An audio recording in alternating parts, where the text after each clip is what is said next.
one thing, and this is something that we both we knew we were going to be talking about, is the whole.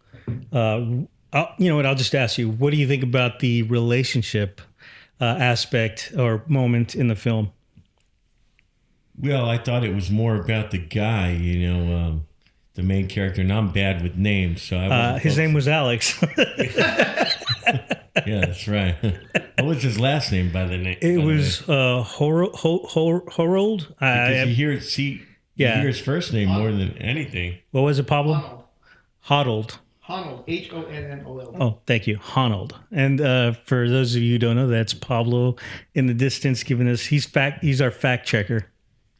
Well, it was crazy because that's a whole nother part of the film is his relationship with the girl, and so many times that's forced in movies because they want to get the female. Yeah, and I know how that gets how that bugs you too. but this, it was real, and it was actually a big part of it because the first big moment with the girlfriend was she lets go of the rope and the guy falls down. Well, spoiler alert, I guess. Well, the movie's been out for 6 months. I think we're okay. Yeah, I think we're okay. But yeah, I will agree with you there that it's like life too, because this is a guy who's doing something pretty like daring and testing his own limits, and you do that kind of stuff when you're kind of a loner, and which I completely identify with. And then he gets into a relationship with a very cute girl, and things change. His outlook on life changes, and that affects his focus on him climbing, which really important part of the story, I thought. But ultimately, he is drawn back to El Cap. El Cap, that was the name of it. He even pushes her away and moves on. And why? Because he's got to focus. Yes, it's great. Yeah. And I don't know if the girlfriend ever realizes. No, I don't think she does at all. Sacrificed herself. She never. It was all about her, it seemed to me. Well, one of the few moments she says the thing of I want him to meet me halfway, or I want you to meet me halfway, and it's like I can understand. All right, you're in a relationship, you care about this guy, you love this guy, and you want him to kind of change, which that's a natural thing.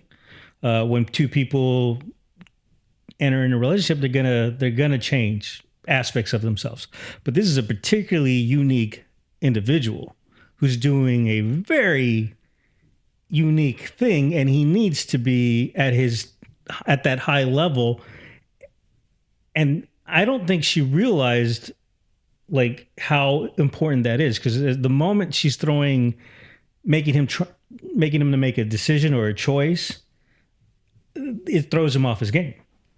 Yeah, exactly. And he didn't even tell her when he first attempted the climb because he didn't want that pressure added.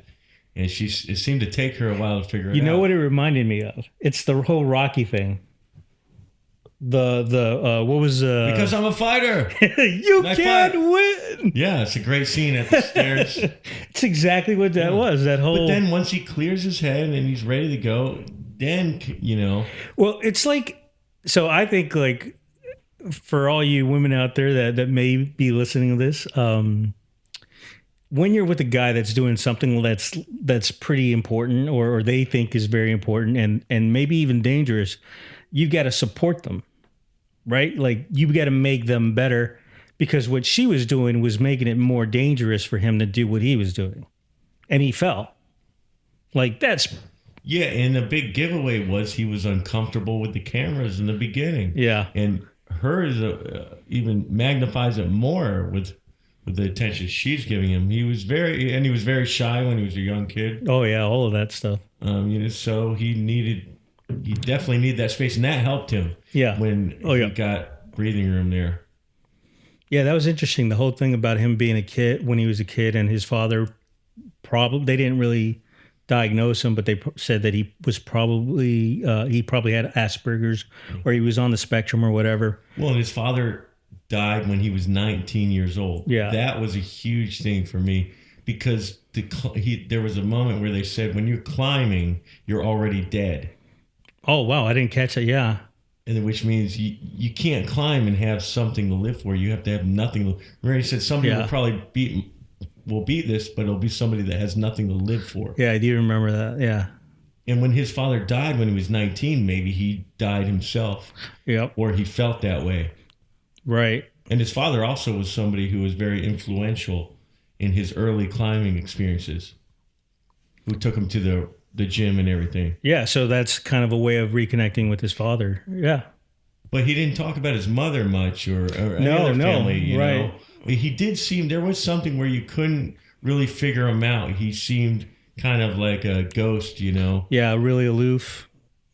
And obviously not comfortable talking about like anything that like emotions or anything that he's experiencing or what he was feeling. That happens when you're so focused on a sport or a competition, and he was sleeping, eating, living that life. He was living out of a van, which was, I mean, that's a pretty